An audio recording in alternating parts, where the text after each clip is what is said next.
all of the members of the Senate Armed Services Committee who I know gave Pete the vetting and the hearing that he deserved, and I'm glad that we all ultimately decided that the President's nominee for Secretary of Defense ought to be our actual Secretary of Defense, and we're here today. I'm going to say one final thing. If you look at what has separated President Trump from so many of the people who came before him, it is the view that, number one, we should be sparing in how we deploy our most precious resource, which is the men and women who are willing to put on the uniform and put their life on the line for this country. We shouldn't send them everywhere. But two, when we do send them anywhere, we ought to empower them with the tools necessary to fight and win quickly and come home afterwards. And that is what sets this administration apart, and that's what Pete Hegseth represents.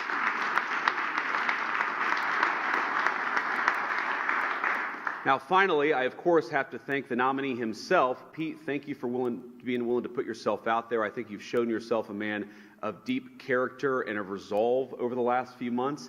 Jennifer, thank you for standing by, our new Secretary of Defense, and your beautiful family, from your kids to the extended family. You guys did a hell of a job. We're proud of you, and we're glad to have you in Washington as we work to make America great again. So with that, let me administer the oath of office.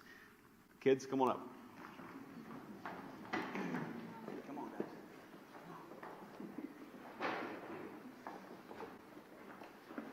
All right, put your hand on the Bible, raise your right hand, and repeat after me. I, Pete Hegseth. I, Pete Hegseth. Do solemnly swear. Do solemnly swear. That I will support and defend the Constitution of the United States. That I will support and defend the Constitution of the United States. Against all enemies, foreign and domestic. Against all enemies, foreign and domestic. That I will bear true faith and allegiance to the same. That I will bear true faith and allegiance to the same. That I take this obligation freely. That I take this obligation freely.